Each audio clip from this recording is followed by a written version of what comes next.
చంద్రబాబు నాయుడు గారి నాయకత్వంపై ఈ స్థాయిలో అపనమ్మకం ఏర్పడడానికి కారణం ఎవరు?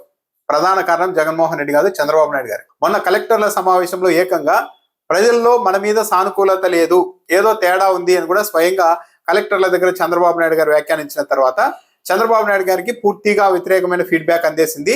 ఈ ప్రభుత్వానికి చాలా కష్టకాలంలో ఉంది అన్నది కూడా చాలా క్లియర్ గా అర్థమైపోయింది.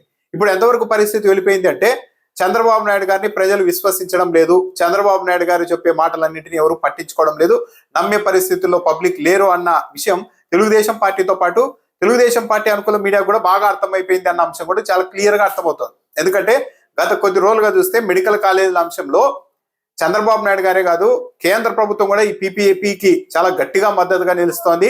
మెడికల్ కాలేజీలని ప్రైవేట్ పార్ట్నర్షిప్ తోనే నడపాల్సిందిగా కేంద్రమే చెప్తోంది. అలా నడిపితే రాయితీలు కూడా ఇస్తామని చెప్తోంది అంటూ వరుసగా కథనాలు రాస్తున్నారు. అంటే చంద్రబాబు నాయుడు గారు చెప్తుంటే పబ్లిక్ నమ్మడం లేదు, చంద్రబాబు నాయుడు గారు ఇవన్నీ ప్రైవేట్కి ఇవ్వడానికి దాంతో ఒక స్కామ్ అన్న విషయం పబ్లిక్ వెళ్ళిపోయింది. కాబట్టి దాన్ని కవర్ చేయడానికి లేదు, కేంద్ర ప్రభుత్వం కూడా ఇదే విధానాన్ని చెప్తోంది అని చెప్పడం ద్వారా చంద్రబాబు నాయుడు చేస్తున్న పనులకి ఒక యాక్సెప్టెన్సీని పబ్లిక్ లో తేవడానికి మీడియా ప్రయత్నిస్తోంది.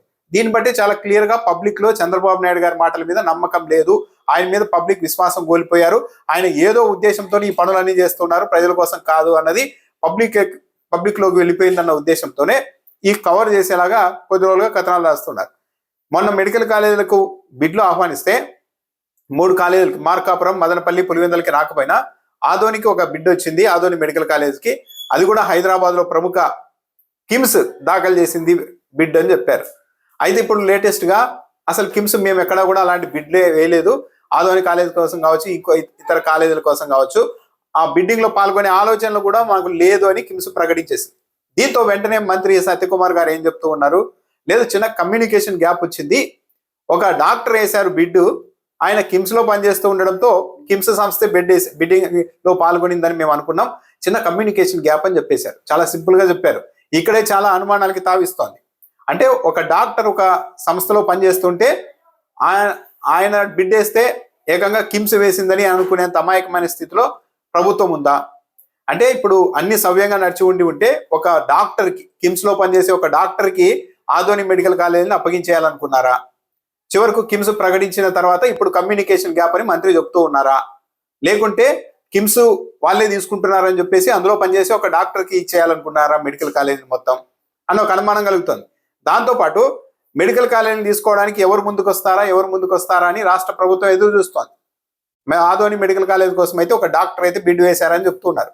మరి అతనికి ఈ మెడికల్ కాలేజీని అప్పగిస్తారా, ఇప్పుడు అప్పగించరా అన్నది ఒక పెద్ద ప్రశ్న.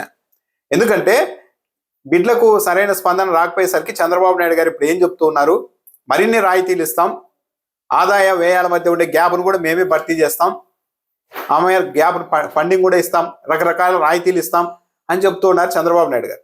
అంటే ఇప్పుడు మరిన్ని రాయితీలు ఎలాగో ఇవ్వబోతున్నారు కాబట్టి ఇప్పుడు మళ్ళీ ఆ కొత్త రాయితీలతో ఆదోని మెడికల్ కాలేజీని కూడా మళ్ళీ ఇంకొకరికి ఏమన్నా ఇలా కావాల్సిన వాళ్ళకి ఇచ్చుకునే ఎత్తుగడలు నడుస్తూ ఉన్నాయా అన్న ఒక చర్చ కూడా నడుస్తోంది. సో మొత్తం మీద అయితే మెడికల్ కాలేజీల ప్రైవేటీకరణలో చంద్రబాబు నాయుడు గారిని ఎవరు నమ్మడం లేదు అన్నది క్లియర్ గా ఎస్టాబ్లిష్ అయిపోయింది. దానికి తోడు సగం ప్రచారం చేసుకుంటున్నదే రాష్ట్ర ప్రభుత్వం. నిత్యం జగన్మోహన్ రెడ్డి ఉన్నారు, జగన్మోహన్ రెడ్డి అరాచక శక్తి, అది ఇది, ఆయన వస్తే ఇది జరుగుతుందని బాధ్యత రాహిత్యంగా అధికారంలో ఉన్న పార్టీనే రాష్ట్రానికి దెబ్బతీసేలాగా ఒక ప్రచారం చేస్తోంది. అధికార పార్టీనే ఇలా ప్రచారం చేసేసరికి ఇంకెవరైనా కూడా ఆలోచిస్తారు నిజంగా అలాంటి పరిస్థితి ఉంటాయేమో అని. కానీ ఎందుకు ఈ ప్రచారం చేస్తున్నారు? కేవలం జగన్మోహన్ రెడ్డిని రాజకీయంగా దెబ్బ కొట్టాలి, రాజకీయంగా తెలుగుదేశం పార్టీ కూటమి ప్రజల్లో గెయిన్ కావాలి అన్న ఉద్దేశంతో ఈ ప్రచారం చేస్తున్నారు, కేవలం రాజకీయ దురుద్దేశాలతో. కానీ దీని ప్రభావం అల్టిమేట్ గా మొత్తం రాష్ట్రం మీద పడుతోంది.